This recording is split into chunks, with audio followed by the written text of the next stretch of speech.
ada yang meluncur jatuh karena takut kepada Allah. Batu, Pak Ibu sekalian. Ternyata Allah sebutkan ada batu yang meluncur jatuh, misalkan dari bukit jatuh, dari gunung jatuh. Kemarin kita lihat kalau dong sebesar-besar batu itu, Pak Ibu sekalian, dibawa oleh arus air. Ternyata kata Allah, dari batu itu mereka meluncur jatuh karena takut kepada batu. Wajah ada takut Allah. Ya Allah Pak Ibu, kalau kita buat survei lah, terutama di kampung kita ya Pak, Pulau Minang Pak. Kalau kita buat survei di kampung halaman kita, bisa kita cek banyak yang tak sholat di kampung kita. Mohon maaf nih, yang lihat di YouTube yang berang-berang, faktanya begitu. Kalau do yang pertama di bulan Ramadan tanggal 5 April, saya juga pas lagi di Bukit Tinggi Pak Ibu sekalian. Itu yang musola yang kita lihat di YouTube itu, yang sebaran di video itu, mungkin yang musola yang bergonjong itu. Kalau do pertama sebelahnya nih sungai nih, ini masjid musolanya misalkan, ini sungai. Kalau yang pertama itu di masjid itu depan belakang sampingnya ada rumah, masih banyak rumah, dan kalau mau masuk musola itu masuk dalam gang, kiri kanannya ada rumah. Itu galur yang pertama, masih ada rumah. Galur yang kedua ini habis rumah itu semua Pak Ibu sekalian. Masjidnya tetap berdiri kokoh, musolanya, suraunya, dan hebatnya lagi kuasa Allah. Batu-batu besar itu, batu-batu besar, masya Allah Pak Ibu sekalian. Hampir sebesar mimbar ini batunya.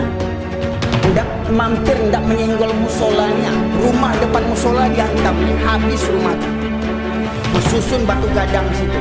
Ingat, itu perintah Allah batu itu Pak Ibu sekalian. Tsunami di Aceh, gempa bumi, tsunami, hancur perumahan perkampungan tepi laut itu. Yang tinggal apa? Masjid itu pelajaran. Adalah mengambil pelajaran daripada itu.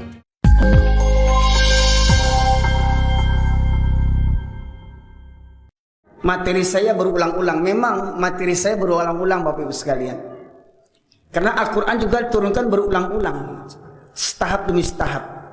Kenapa saya sampaikan di setiap materi itu berulang-ulang? Satu, mungkin jamaah hanya melihat di YouTube.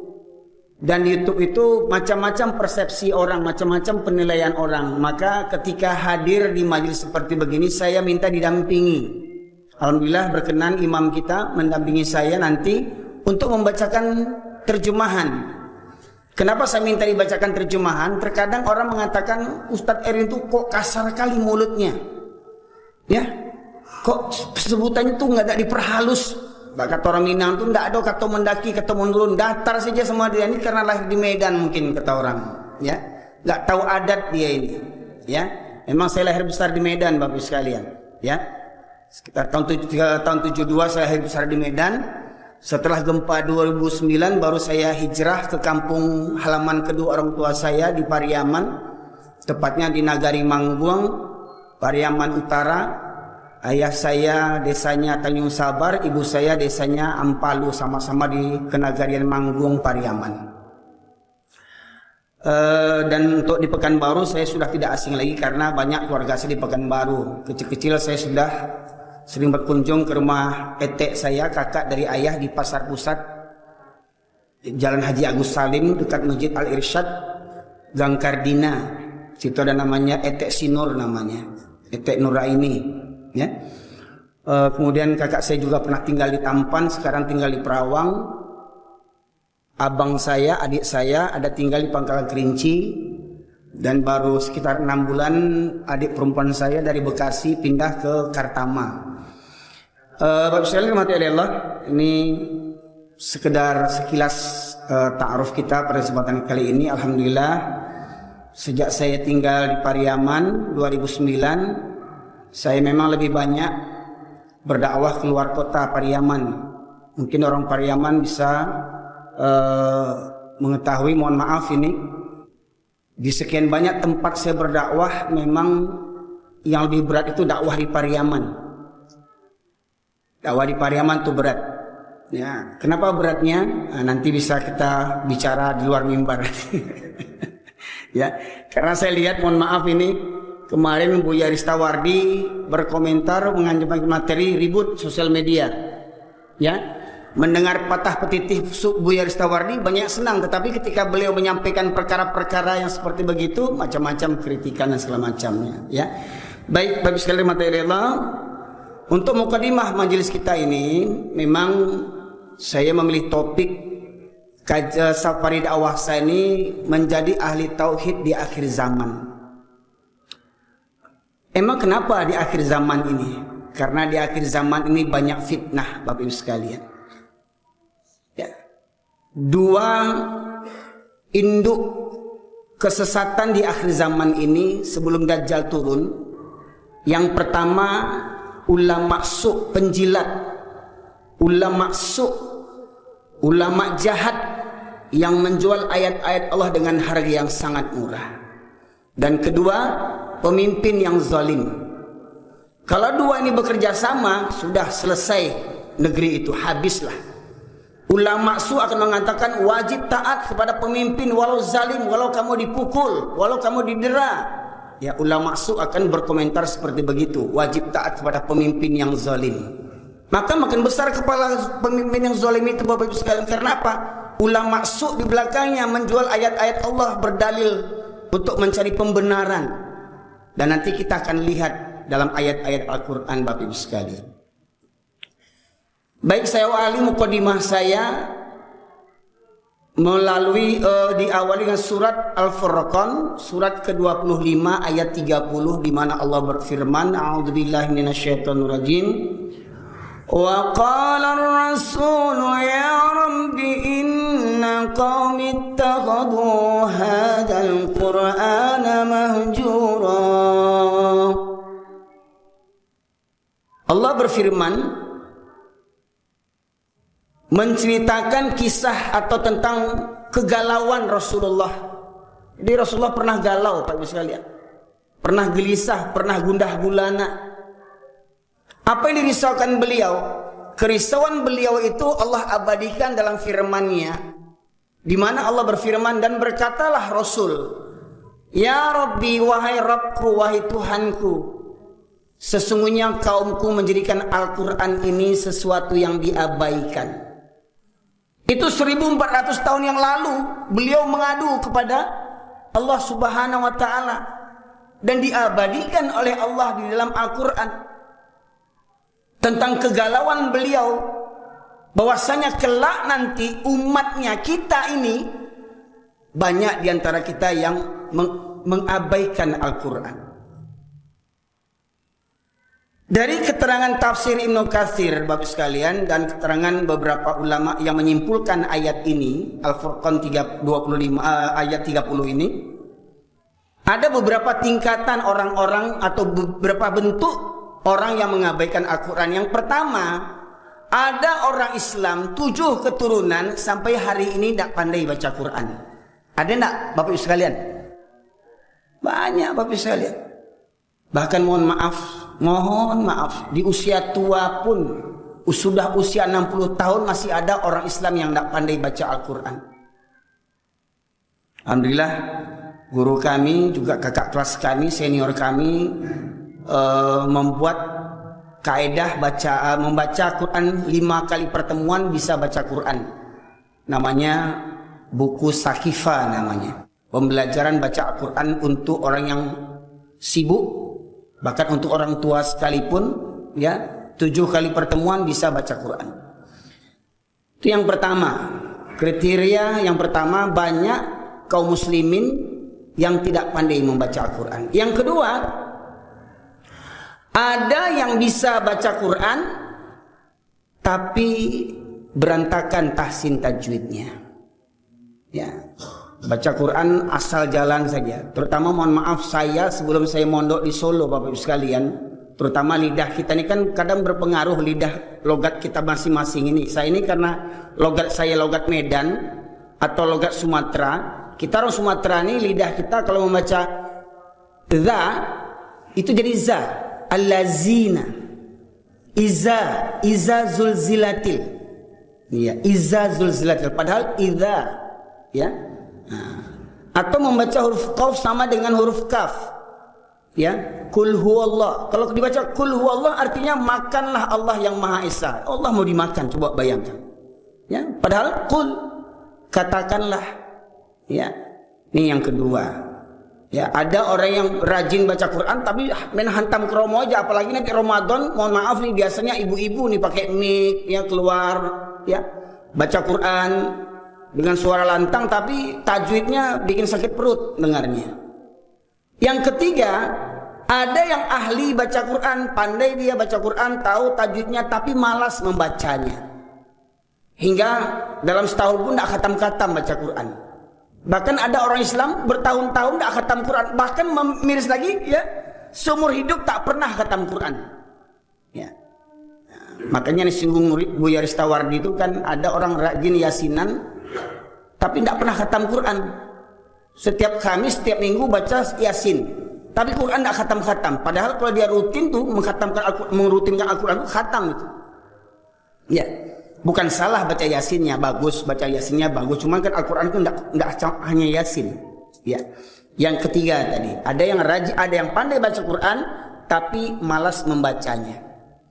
Yang keempat, ada yang rajin baca Quran tapi enggak tahu artinya.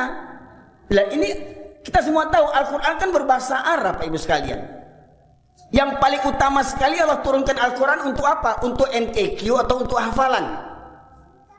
Mohon maaf Ibu sekalian, paling utama sekali Allah turunkan Al-Quran untuk MTQ atau untuk hafalan. Mana yang utama? Untuk jadi pedoman, jadi petunjuk hidup. Gimana mau dia jadi pedoman, petunjuk hidup, kita pun nggak tahu artinya?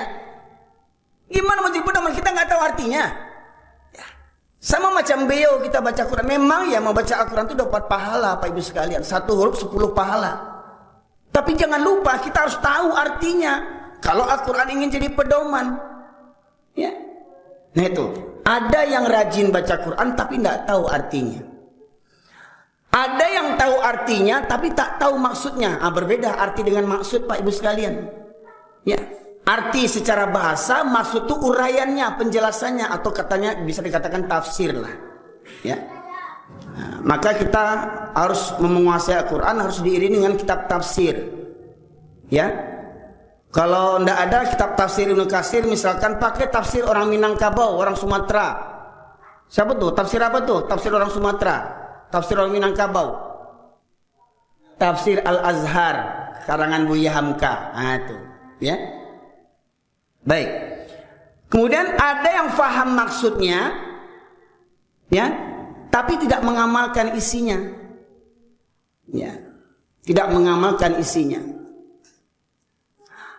Ada tingkatan berikutnya, dia mengamalkan isinya tapi hanya untuk dirinya, tak berani sampaikan kepada orang lain.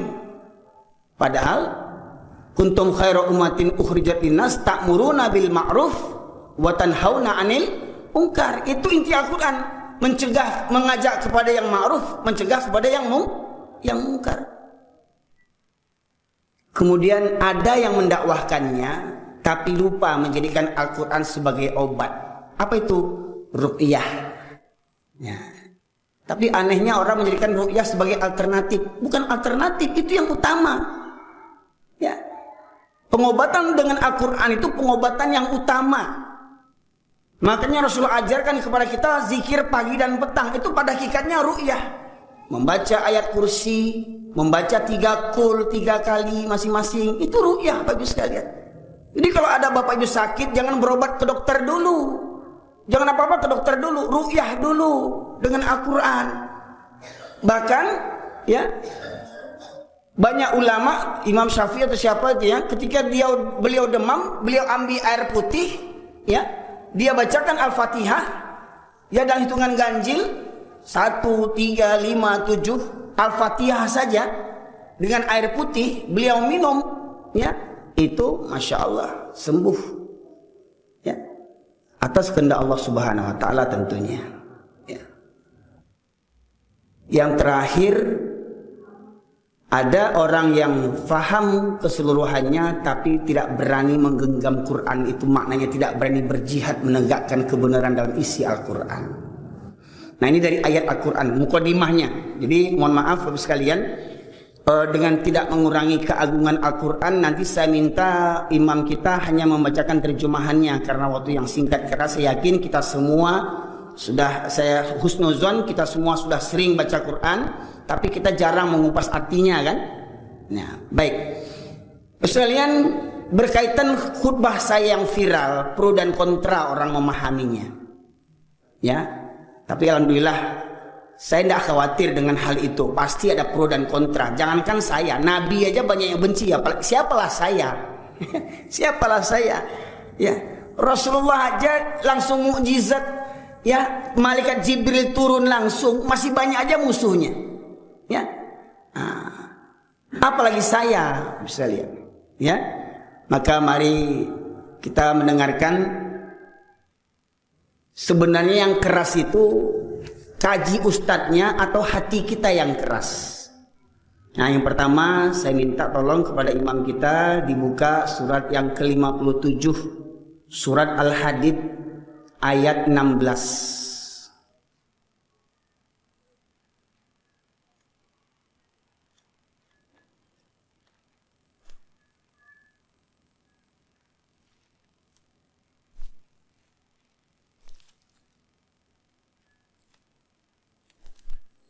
16. Ya. Artinya, belum tibakah waktunya bagi orang-orang yang beriman untuk secara khusyuk mengingat Allah dan mematuhi kebenaran yang telah diwahyukan kepada mereka. Dan janganlah mereka berlaku seperti orang-orang yang telah menerima kitab sebelum itu. Kemudian mereka melalui masa yang panjang sehingga hati mereka menjadi keras dan banyak di antara mereka menjadi orang-orang fasik. Ya, secara terjemahan sudah kita dengar itu. Nah, kemudian apa yang tersirat di balik yang tersurat atau apa maksud daripada ayat itu?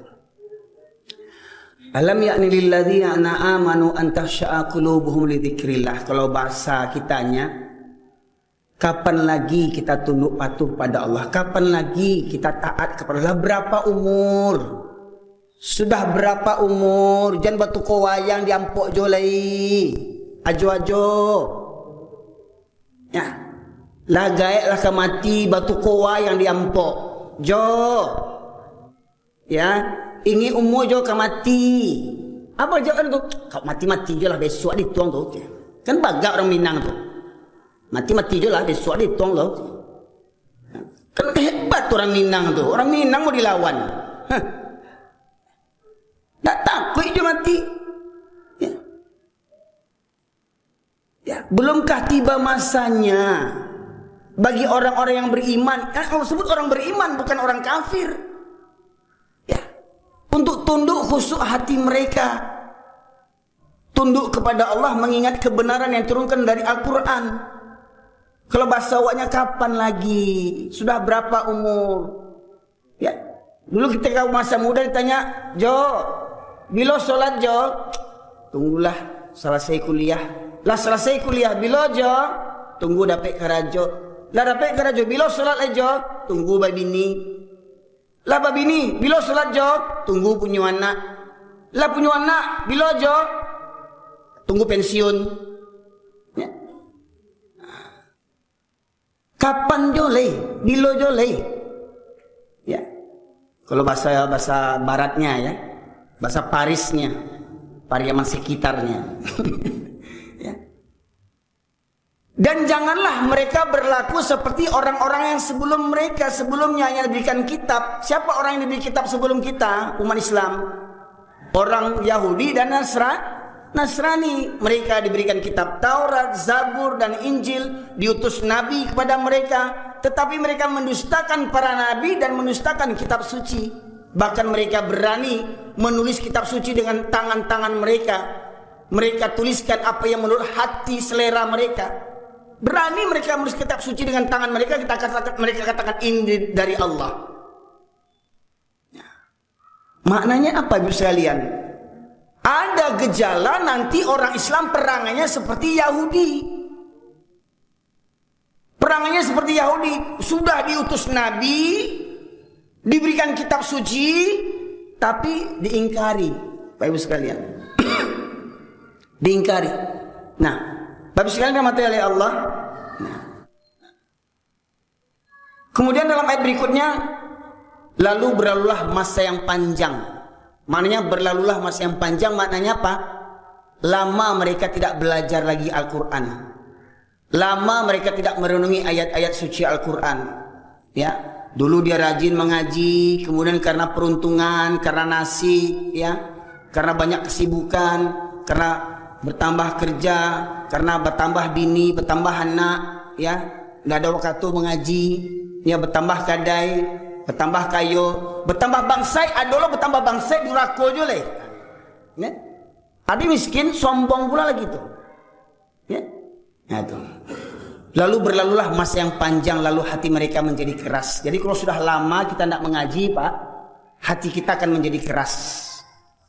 Lama, istilahnya dosa kita tafsirkan dulu, kita baca aja. Lama kita tidak baca Al-Quran nih ya, yang bahasa Arabnya lafaznya nih ya, hati kita akan menjadi keras, Bapak sekalian. Di mulut ini caci maki yang keluar. Ya, hitungannya 4 saja itu. 4, enggak pernah 5, 7, 8, 10. Ya, enggak tahu saya. Tamat sekolah apa enggak tuh, kok hitungnya 4 aja. Ya. Ya. Kadang ada di lapo kopi itu Pak Ibu sekalian. Makanya saya bukan enggak mau duduk di lapo kopi. Kata orang, Ustadz gimana mau berdakwah enggak duduk di lapo kopi gitu ya. Enggak pandai bermasyarakat. Saya coba. Pertama saya tinggal di Pariaman Hijrah itu saya duduk di lapo kopi.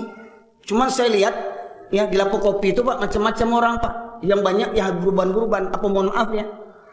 Main batu koa, sudah main batu koa ya, di pagarahan sama kawannya, diiseng-iseng sama kawannya apa? Mohon maaf langsung lihat barua waangnya. Ah, lah cek barua. Dibalas sama waang itu yang barua dah 2 barua. Kata yang lain annya lah barua lah 3 barua. Dia lama-lama ambo sudah jadi baru sudah tole.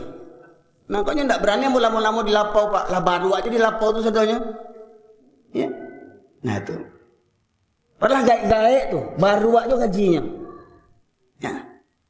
Mandang itu tidak sakit hatinya tuh. Tapi kalau mendengar ambo mengecek baru, berang orang. Bukan celik bukan. Orang berang ambo menyebut baru. Ya. Nah. Jadi kalau sudah lama tidak mendengar kaji, lama tidak baca Quran, lama tidak sholat, hati kita akan menjadi keras. Seperti apa kerasnya? Buka surat Al-Baqarah ayat 74. Seperti apa keras hati orang itu yang lama tidak mengaji itu?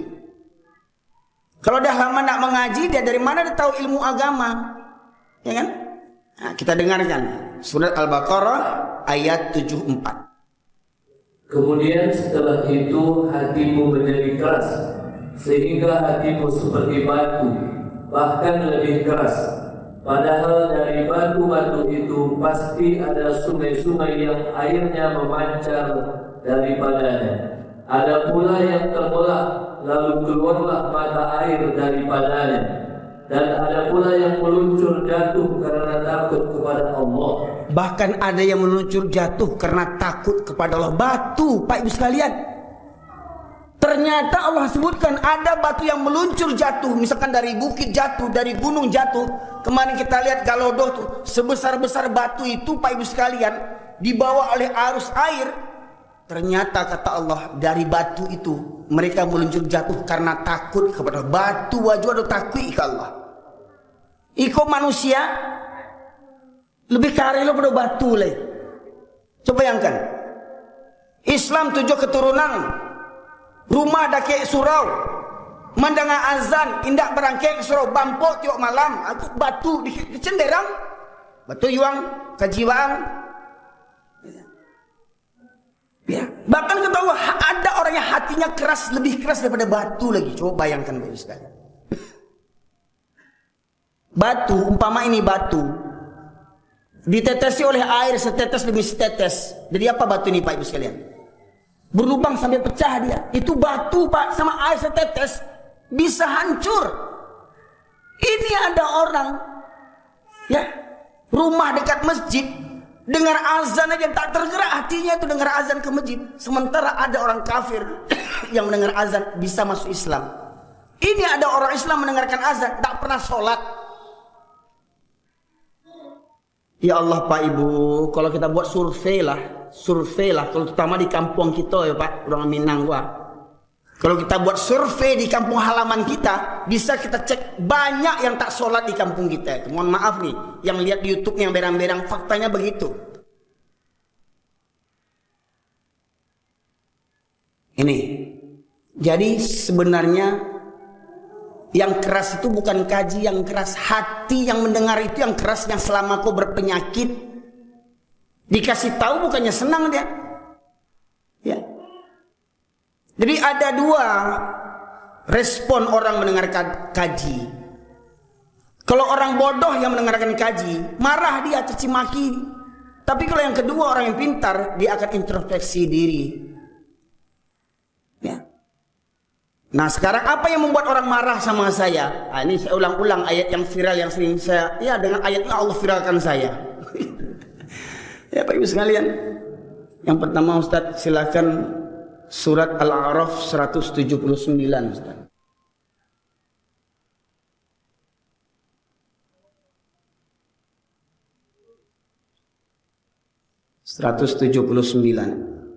وَلَقَدْ ذَرَأْنَا لِجَهَنَّمَ كَثِيرًا مِنَ الْجِنِّ وَالْإِنسِ لَهُمْ قُلُوبٌ لَا يَفْقَهُونَ بِهَا وَلَهُمْ أَعْيُنٌ لَا يُبْصِرُونَ بِهَا وَلَهُمْ آذَانٌ لَا يَسْمَعُونَ بِهَا أُولَئِكَ كَالْأَنْعَامِ بَلْ هُمْ أَضَلُّ أُولَئِكَ هُمُ الْغَافِلُونَ. Dan sungguh akan kami isi neraka jahanam banyak dari kalangan jin dan manusia. Mereka memiliki hati tetapi tidak dipergunakan untuk memahami ayat-ayat Allah, dan mereka memiliki mata tetapi tidak dipergunakan untuk melihat tanda-tanda kekuasaan Allah, dan mereka mempunyai telinga tetapi tidak dipergunakan untuk mendengarkan ayat-ayat Allah. Mereka seperti hewan ternak, bahkan lebih hina lagi. Mereka itu adalah orang-orang yang lengah. Dan akan kami penuhkan neraka jahanam, kata Allah. Penuh neraka jahanam Pak Ibu sekalian. Diisi oleh golongan jin dan manusia. Siapa jin dan manusia menghuni neraka jahanam ini? Lahum qulubun la yafqahuna biha. Mereka yang punya hati, tetapi hatinya tidak digunakan untuk merenungkan ayat-ayat Allah. Ayat-ayat Allah secara umumnya dibagi dua Pak Ibu sekalian. Ayat Qur'aniyah, kalamullah, firman Allah, dan ayat kauniyah. Orang Minang kan punya falsafah tuh. Alam takambang jadi guru. Nah itu alam takambang jadi guru. Jadi guru bagi awak tuh alam takambang tuh. Contoh. Awal saya hijrah dari Medan ke Pariaman Pak Ibu sekalian, gempa 2009. Di mana terjadi Pak Ibu? Gempa 2009 di Padang dan Padang Pariaman ya, yang paling banyak pengaruhnya yang lebih mengerikan. 2009 itu masih bulan Syawal. Ketika peristiwa gempa itu masih bulan Syawal, dan saya diundang dari Medan untuk khutbah di kampung halaman orang tua saya di Pariaman. Saya masih tinggal di Medan ketika itu. Ya. Karena mohon maaf ini, ya, percaya atau tidak, saya pernah pulang kampung di tahun 2000. Mohon maaf kalau marah orang kampung saya, marahlah. Ya. Saya pernah pulang kampung tahun 2000 di Pariaman. Ketika masuk waktu sholat subuh, tidak ada terdengar orang azan. Sementara tempat lain sudah mulai ngaji. Saya berangkat sama ayah saya berangkat sama sepupu saya dari Medan, pergi ke surau.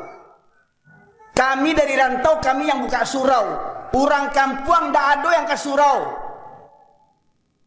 Dibuka surau, dihidupkan lampu, lapiak berserak-serak tikar plastik dulu Pak Ibu sekalian, berserak-serak, beracak-acakan. Lantai tabah, juabu.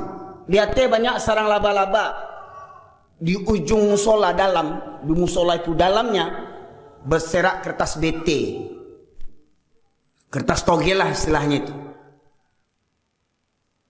Ya, di surau. Ternyata Pak ndak heran. Saya lihat di TV, di YouTube gini ke petang Pak. Homoseks di surau. Laki-laki sama laki-laki. Ke petang di musola, bersobok di padang Kuranji. Ngisap narkoba berjamaah di surau. Berjamaah dia tapi ngisap narkoba, coba bayangkan. Ya, Di Minangkabau tuh yang katanya punya falsafah adek basani sarak basani kitabullah sarak mangatu adek memakai. Nenek-nenek kemarin di Padang juga tuh ndak mau kalah sama suaminya. Suami suka tampok, neneknya bininya main kartu remi. Lah kamatilah bau bana gaek lah keripui tuh main kartu remi anduang-anduang cilaku tuh. Batosa kasana uncung memang kasar. Lah gaek betul remi karajonyo, coba bayangkan. Jangan berang orang Padang, orang Minang, Ustaz dan membuka aib kampung awak. Memang baik itu kampung awak balik. Ya. Baik salam. Innalillahi wa inna ilaihi raji'un. Ya. Nah. Kemudian mereka yang punya, saya sampaikan di khutbah hari raya di Pariaman itu, mengambil hikmah tahun 2004. Apa yang terjadi 2004 Pak Ibu sekalian? Tsunami di Aceh, gempa bumi, tsunami, hancur perumahan perkampungan tepi laut itu. Yang tinggal apa? Masjid itu pelajaran. Ada nak mengambil pelajaran daripada itu? Kampung habis, rumah orang kaya, istana orang kaya hancur, yang dibangga-banggakan orang kaya itu hancur. Apalagi gubuk derita. Diskotik, kafe hancur, apalagi lapo kopi ya. Hancur. Hanya masjid yang berdiri kokoh. Pertanyaannya, ambil pelajaran enggak daripada itu? Ya. Jadi saya sampaikan, kalau begini juga lah perangai orang Pariaman Kampung Ambo. Mohon maaf, di sana Ambo orang Pariaman jangan berang kok faktanya. Sejak Ambo tinggal di Pariaman baru Ambo tahu. Orang Pariaman kalau baralek enggak borgen, enggak sah baraleknya. Hah? Seakan-akan baralek borgen itu seakan-akan wajib bagi orang Pariaman khususnya. Sagan awak orang kampung tahu awak bangsa. Memang bangsa. Lah bangsa atau diuntung lah tuh. Bau utang-utang mengundang organ. Teruntung dia hanya. Bau utang-utang bau organ, seakan-akan harus sah pakai organ tuh. Enggak cukup organ. Ternyata di organ tunggal itu Masya Allah lagu-lagu tripping. Bara-bara bere. Batanya tuh bara-bara jole. Tripping. Lagunya Masya Allah ndak malu orang kini membuka aibnya. Hamil 3 bulan, hamil 3 bulan ndak malunya. Baralek bantuan agadih. Pakaian penyanyinya innalillahi wa inna ilaihi raji'un. Itu yang penyanyi orang Minang tuh, Bu. Orang Minang yang menyanyi itu pakaiannya makin malam mbak pakaiannya. Di kampung pertanyaan di kampung tuh ada nak nenek mama paling ulama cerita pandai bunuh kanua di kampung tuh. Ada nak? Basi pakak nenek mama cilaku tuh sadonya. Batosan mulai berang tuh.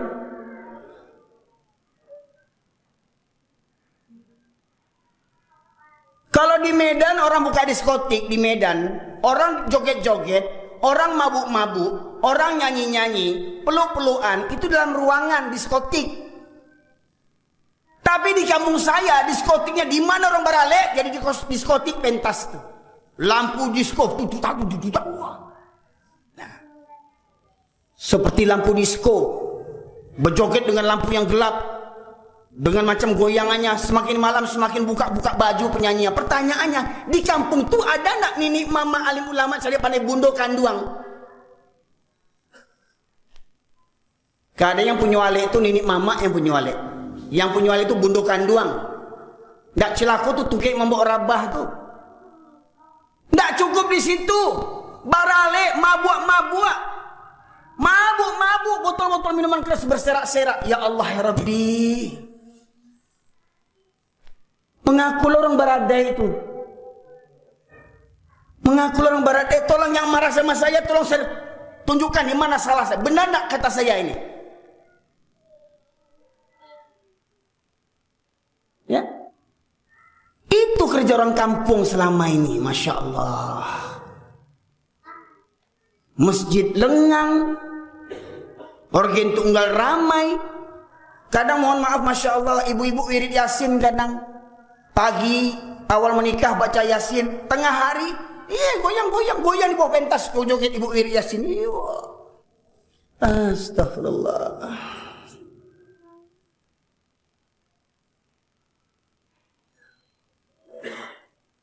Bapak sekalian. Jadi saya bilang sama orang kampung saya ketika khutbah itu. Satu lagi Pak, khusus untuk Minangkabau. Makanya saya katakan saya memang berulang-ulang kaji saya ini. Saya lahir besar di Medan. Di Medan saya mondok di Kiai Haji Ahmad Dahlan Spirok. Dulu teman saya di Pekanbaru ini banyak yang mondok di Spirok dulu tuh, dari Bangkinang banyak di Spirok. Spirok Kiai Haji Ahmad Dahlan saya mondok di situ. Dari Medan melalui Siantar, Simalungun, Batak itu mayoritas Batak orang Kristen. Dari Simalungun masuk ke Prapat dan Toba, mayoritas Kristen. Mandeh saya tinggal di Kabanjahe, Kabupaten Karu, mayoritas Kristen. Sejak saya lahir sampai saya berjenggot begini, tidak pernah saya ketemu di Medan orang gonceng-gonceng sama anjing. Nggak pernah saya lihat di Medan orang gonceng-gonceng sama anjing, peluk-pelukan sama anjing di Onda. Nggak pernah saya lihat orang satu mobil sama anjing. Atau Ustaz Kasanamnya, memang anjing namanya? Ya, wow, itu huruf wow. Nggak ada wow anjing. Salah saya bilang anjing. Memang anjing. Kalau wow itu huruf wow. Wawun. Wow. Ya. Nggak pernah saya ketemu di Medan tuh Pak Ibu sekalian. Jadi cerita saya karang nih namanya. Nama saya cerita karang. Umpama kalau kita itu dari Padang mau ke Medan, ya, naik bis ALS, di perjalanan ketiduran ngantuk. Sedang di jalan sedang ngantuk tuh goyang-goyang mobilnya. Bangun. Oh, udah sampai kita di Medan ini. Karena Medan tuh banyak jalan berlobang.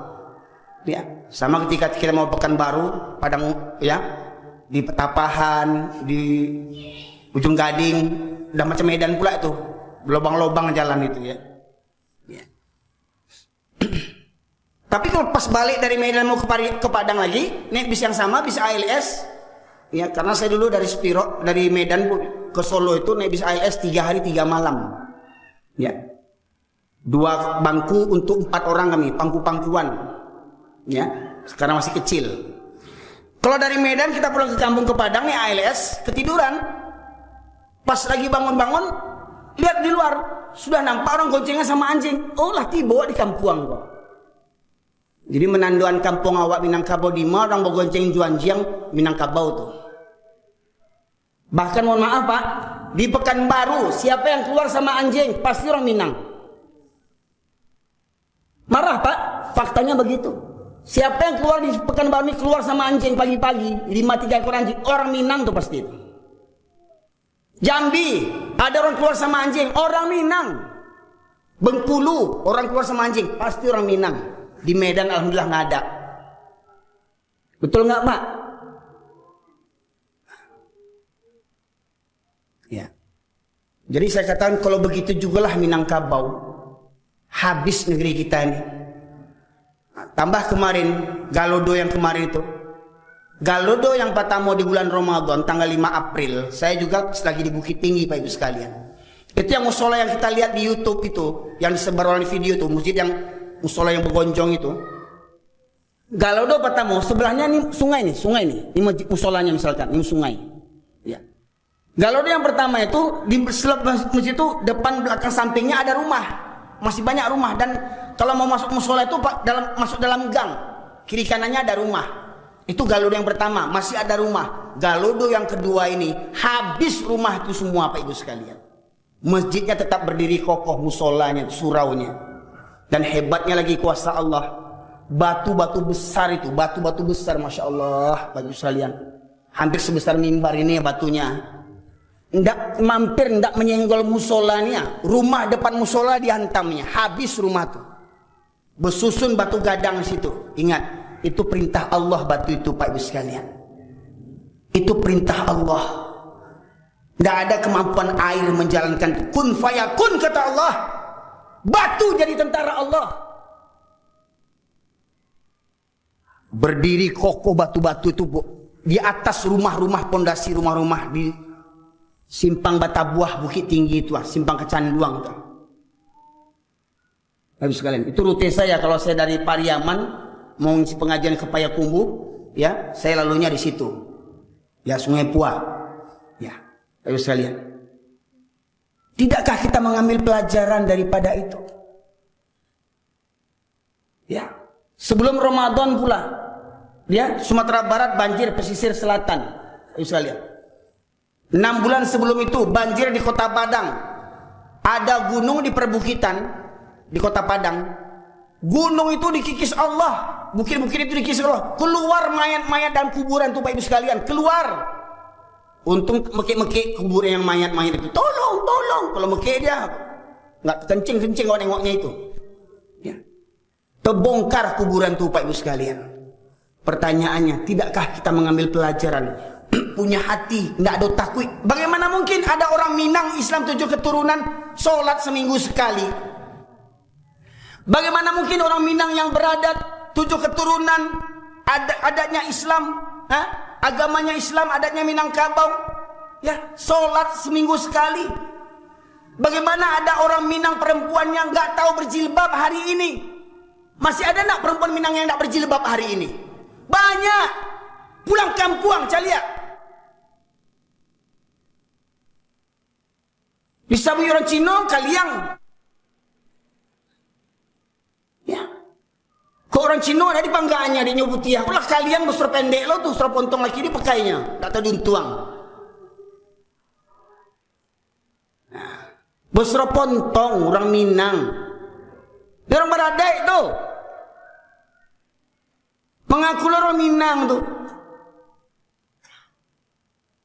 Nah, punya hati tidak ada takut kepada Allah, punya mata tidak melihat kebesaran Allah, kekuasaan Allah, punya telinga tidak mendengarkan ayat-ayat Allah, malas mendengarkan kaji. Kadang khutbah Jumat dah datang seminggu sekali main handphone pula itu. Ada pula datang seminggu sekali hari Jumat duduk di parkiran dia ketawa-ketawa. Kalau pajak ketek belum sunat belum balik, mending ini sudah lajang-lajang lah jadi ayah orang duduk di parkiran nggak punya otak saudara. Padahal kata Rasulullah itu ketika khotib naik mimbar, malaikat yang di pintu-pintu mencatat orang yang hadir itu duduk mendengarkan khutbah. Khotib, malaikat itu duduk. Ini duduk di parkiran, coba bayangkan. Nunggu komat baru masuk Islam orang itu tuh. Nanti dibilang kasar kali gajinya, otak kau tuh yang kasar. Ani nggak ngerti-ngerti. Saya Pak, kalau saya khutbah Jumat nampak langsung saya tembak itu. Itu yang di luar tuh belum balik sih bilang. Kok di parkiran ketawa-ketawa main handphone? Bayangkan. Punya telinga, tidak gunakan pendengarannya. Kalau kata pepatah orang kita tuh masuk telinga kanan. Kalau keluar telinga kiri masih mending Pak, ada lewatnya juga. Ini masuk telinga kanan, balik lagi dari kanan. Tersumbat telinga tuh. Kalau masuk telinga kanan, keluar telinga kiri masih mending numpang lewat ya. Lewat tembus dia. Ini enggak masuk telinga kanan, keluar lagi dari kanan. Muntah dia. Ya. Orang yang seperti begitu punya hati, tidak takut kepada Allah, punya mata, tidak ambil pelajaran, punya telinga, tidak tergerak dia hatinya. Mereka seperti ulaika kal an'am, mereka seperti binatang ternak, bahum adol, bahkan lebih sesat, lebih hina daripada binatang lagi. Ya Ustaz ya? Surah Al-A'raf 179. Bukan kata saya. Jadi kalau ada orang Minang yang sholat seminggu sekali, binatang tuh. Saya tuh poin aja kaji ini Pak. Saya berani karena ada Al-Quran. Kalau marah jangan marah sama saya, ambil Quran ini buang. Kalau ada orang Minang, padusi Minang tak berjilbab, binatang tuh. Tak mengerti jole, betul lemah lembulah kaji itu. Kalau orang baru masuk Islam, ya lemah lembu dah masuk Islam. Orang baru masuk Islam, kalau Islam 7 keturunan, lemah lembu jole. Lah bakare hati itu, mendengar kaji tidak muah. Rumah dakeknya surau kumusaji indah mendengar ceramah tidak, coba bayangkan. Ulaika kal an'am bal hum adall. Mereka seperti binatang ternak, bahkan lebih hina, lebih sesat pada binatang ternak lagi. Pak Ibu, binatang ternak kan halal kan? Dicari orang juga nanti bulan Idul Adha kan? Sapi, kerbau, kambing. Pertanyaannya, mau nggak disamakan dengan kerbau? Tapi orang Minang kabau. Ya. Di orang Minang kini lah banyak tinggal Minangnya, hilang tinggal kabau, hilang Minangnya, tinggal kabaunya. Ya. Mohon maaf, orang Minang gak usah marah sama saya. Yang saya sebut binatang itu yang orang Minang yang sholatnya seminggu sekali. Ya. Gak ada dosa, gak ada rasa takut dia meninggalkan sholat. Sepakatlah kita bapak sekalian, sholat hukumnya wajib. Sepakat enggak sholat hukumnya wajib? Boleh enggak dikurang-kurangi? Orang sakit boleh enggak tinggal sholat? Ya gimana mau sholat dia kena air enggak boleh? Gimana mau wudhu? Tayamum, sudah tayamum, mau sholat berdiri pening kepala ini, gimana mau sholat? Duduk melemas pula badannya, enggak sanggup memuntah-muntah, gimana? Berbaring enggak bisa pula angkat tangan, Pak. Tangan enggak bisa. Hah? Tetap wajib sholat walau dengan isyarat. Sepakat. Coba survei pengantin waktu beralek gimana? Demi Allah berapa banyak yang sholat? Mohon maaf Pak, menjadi hal yang lumrah bagi kita. Ya maklum lah namanya beralek. Siapa bilang kalau beralek boleh tinggal sholat? Orang kita bilang, orang kita sepakat semuanya, kita sudah punya ilmunya, orang sakit aja wajib sholat. Walau terbujur kaku di tempat tidur bertahun-tahun sakit, masih ingat dia siapa orang yang datang, tahu dia jam, tahu dia rasul masakan tuh, tetap wajib sholat walau sakit terbujur kaku di tempat tidur dia pakai pempes. Ini anak Darul Jomara Pulai, pengantin laki pengantin perempuan sakit, kenapa nggak sholat? Kewajiban kita sholatkan pengantin tuh.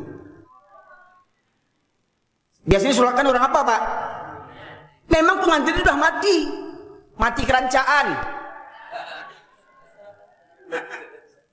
Balaga ratu sehari, ratu narako. Banggal jadi ratu sehari. Dek ratu itu nak sholat, ratu narako. Jujur nih, berapa banyak orang yang beralek waktu pesta itu yang sholat? Coba bayangkan. Oh, Ustaz kan beralek juga. Iya saya beralek. Tapi saya beralek bini saya nggak ada pakai gencu, nggak ada pakai celak, nggak ada make up, nggak suntiang, ya cantik juga lagi saya nih. Memangnya untuk saya kan bini saya, untuk apa saya pamerkan sama laki orang? Nanti naksir pula laki orang, apa katanya? Barana ampe kau dia nanti jual, asuhan lah. Lah barana ampe bini awak dia nanti orang jole. Bila kau mati laki kau je. Atuh. Tuh bapak bagowan bini awak paling pamerkan, biniku cantik, seksi, bahenol, gemoy.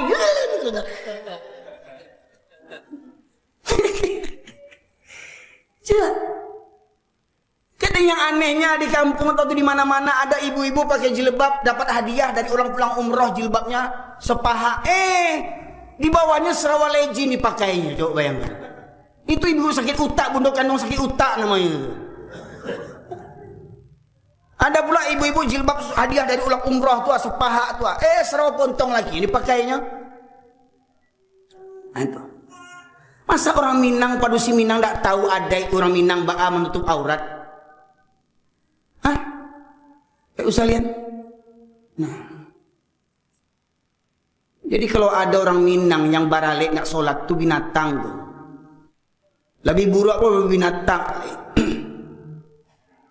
Mohon maaf Pak, jangan salah paham. Itu kata Allah, saya jelaskan firman Allah itu sajaleh-jalehnya. Enggak ada takut meninggal sholat. Senyum-senyum pula itu. Foto, kadang foto, mohon maaf nih foto nih, kadang kita mau pula dibodoh-bodohin.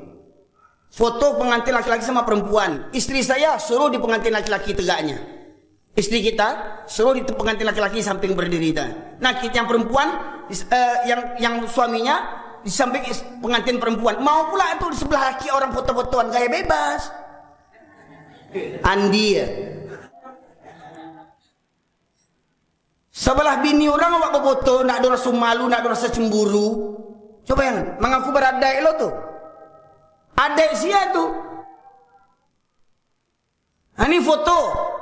Di depan ruang tamu tuh ada namanya tergambar foto itu namanya foto prawedding. Apa arti prawedding tuh? Apa arti prawedding tuh? Hah? Belum nikah kan?